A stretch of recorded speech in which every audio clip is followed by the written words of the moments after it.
Hi Flosstube friends, welcome to my channel. My name is Chris. Today is Thursday, November 30th, and I'm here to do my November catch up with you to share what I've been stitching on this month, which hasn't been a lot. My rotation's kind of gone out the window, but I did work on a few things, so I thought I would pop in here, make probably a short video, just at least share what I've done, just to keep you up to date kind of thing. So one of the things I did work on this month is my temperature cell. I will put a picture in up here of what it would have looked like the last time you saw it. This is a pattern that I got from a designer off of Etsy called Apricot Polka Dot. And it's a really fun pattern. So here is where I am now. So I just love how the colors change and how they flow. I just think it's a really, really fun design. So I'm still behind. I seem to always be working a little bit behind, but it's really easy to catch up because each day is only one of those little hearts, so it doesn't take long to stitch those. So yeah, there's where it is. It's going to start getting back into those darker blues as the year goes on. One of the other ones that I worked on was a new start last month, which was the Rainbow Block Sampler, which is a pattern by Vivsters. And if you remember, this is one I decided I was going to color complete, and I was going to try stitching using the sewing method. Here's a photo of what it will look like when it's finished. And here's where it was the last time you would have seen it. And here is where it is now. Got a few more blocks in there. This is a really fun stitch. It's really fun color completing it because I'm excited to watch it kind of fill in. So yeah, that's a lot of fun. The other new start that I had last month was the Darene Jones 2023 Christmas Stitch Along. This is a free stitch along. You can just go to her Facebook page if you want to participate in it. Every Friday she releases a new portion of the pattern. I had been doing good keeping up. But I haven't stitched on the one from last Friday, so I'm almost a week behind now because a new one's going to come out tomorrow. But I am planning on stitching on this in the next few days, so hopefully I can get caught up. I will put a picture in here of where it was the last time, which was I had just started the framework. So since then I've completed the framework and I've completed weeks 1, 2, and 3. So here is where we are now. So it is full coverage, which I didn't realize. Obviously I don't mind full coverage. I do a lot of full coverage, but it is a bigger time commitment than I thought it was going to be. Obviously, like this little guy didn't take very long at all, but this did take quite a bit of time, and even this, was a little bit longer. And so the next one is here, so you can see it's another one of the bigger sections, and again it's full coverage, but it's super cute. It's a couple of little reindeer, so I am looking forward to doing that. But as I say, it's taking a little bit longer than I thought it was going to, but that's in everything. And then the only oh actually no, I have two other ones that I stitched on. So those were my only pre-existing whips that I worked on, but I did have two new starts. So one of them I had mentioned in my last video was that I was going to start this little trivet kit. So this is a little pattern that I got through a D-stash, and you stitch this little hummingbird picture, and it comes with a plastic trivet that you just fit this into and put a cork backing on, and you're good to go. So I had decided when I saw this that this might be a cute companion piece to the banner that I stitched last year for my mother-in-law for Christmas. If I have a picture of the banner, I'll stick it here, the bell pull, I guess. I'll put that picture in here so that you can see it. But yeah, I just thought these little hummingbirds and flowers were kind of a cute companion piece to that, and I would stitch that up for her for Christmas. So I did get started on that because Christmas is coming. And here's where I'm at. So yeah, not a bad little stitch. It hopefully shouldn't take too long, but I just need to dedicate a bit of time to it. So that was one new start that I had this month, and I did have one other new start. There's actually a stitch along going on with this right now. Forgive me, I can't remember all of the people who are involved or hosting it. I just know I had heard about it through Ellen at Maximum Cross Stitch Power Hour. She had shown this in her last video that she was going to stitch this with some of her friends, and they're doing a stitch along. So I'm doing a secret stitch along with them. So this is the Prairie Schooler Christmas Village. I was really excited. I found somebody selling this on a D-Stash site. It's the original cardstock, and it was one that I've always admired. I thought it would be really fun to stitch. So I decided to secretly join the stitch along. And here is where I'm at. Sorry, there's a stray thread on the back. I obviously stopped mid-thread. Sorry, and I know there's light behind me. Put my head here. Yeah, so I've got some of the trees at the back and a few of those geese, and I've just started on the roof of a house. So this I'm stitching on a vintage smoky sky linen by Zweigart. It's one of those ones that's like printed on the front and then it's plain on the back.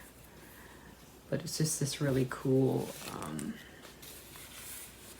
sort of gray taupey color. And I just thought it worked really good with the colors in this pattern. So yeah, that's really nice to stitch. I'm really enjoying that. And looking forward to stitching on it some more. So that is all that I've stitched on this month. I did get a little bit of haul. So my Prairie Schooler Christmas Village was part of my haul, and from that same seller, pardon me, I also got another drawn thread. I'm collecting drawn thread patterns apparently, just not stitching any of them. This is Peace and Joy. It's from Little Santa. There's some specialty stitches in there. And then the only other haul that I got, I actually was lucky enough to win a giveaway over at Crafty Cat Stitcher. So that's Kathy. She had a Flosstubeversary not that long ago and was doing a giveaway, and I won one of her prizes, which was a $25 gift certificate to 123 Stitch. So that was exciting. So I took a little time to think about what I wanted to do with that gift certificate, because obviously there's lots of options, and there were certainly some things that I needed, but I kind of wanted to do something special just to commemorate that Kathy had gifted this to me. So I ended up deciding to get this Bluebird Garden from Artful Offerings, because I had first seen this on Kathy's channel because she was stitching it, and I just thought it was so cute. And I thought that would be a nice way, when I stitch on this, that I'll remember that it was through Kathy's generosity of the gift certificate she did in her giveaway that I was able to purchase this. So I purchased the pattern. I did purchase the called for fabric, which is Weeks Dye Works Putty. But it's very green. Like this, in this photo of the model, it doesn't look nearly as green as Weeks Dye Works Putty. So I've switched that out, and I am going to use this fabric. This is a fabric from Hand Dyed by Rolanda, This one is called Oyster. So it's kind of got some tans and grays, and there's a little tiny hint, I think, of pink in there as well. And I did get, with my gift certificate as well as the pattern, I also got most of the over-dyed flosses. Sorry, I'm not very good at this.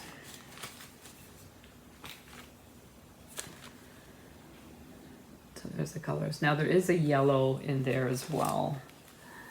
The yellow from this beak and on those little flowers that I'm just going to pull a yellow from my stash to do that. So yeah, so I'm looking forward to starting that in the future. So thank you, Kathy. So that is it for haul. What have I been stitching? Well, last month I showed you my Christmas coasters that I had stitched. So I have put these up in my Etsy shop now, and I decided I was going to make some more to put up in the shop. I find making coasters is a great way to use up some of my smaller scraps of fabric, and they always seem to be like a popular item around Christmas time because I think they're nice, like stocking stuffer or just a small gift, you know, for a friend or a coworker, that type of thing. So I thought I'd make a few more and put those up in my shop. So yeah, I made a few more. So I made a whole bunch of sets. A good friend of mine, she and her mother had gifted me some of their leftover fabrics that was very kind of them. And there were some beautiful fabrics in there. And it was kind of interesting because some of them were in like 10-inch squares. So whether they had been cut maybe for quilting, but that's a perfect size to make coasters, because I make my coasters, I cut the fabric 5 by 5, and when you sew it, they end up being 4.5 by 4.5. So all of a sudden I had all these 10-inch squares, and I'm like going, oh, I can make a bunch of coasters, and I paired them up, sort of thing. And I'm pretty sure a lot of them are the William Morris fabrics. This is the fabric from the retreat bags that I had made for our Hidden Stitchers retreat, and it's a William Morris fabric. And so I think a lot of these ones as well may be William Morris as well, because I know this one, I don't know if you can see him, has that same little bird, that little berry thief on it. So yeah, they're just like really, really, really pretty colors, and I've quilted them all. Just I like how they feel, and this one's so pretty. Anyway, so that's what I've been sewing.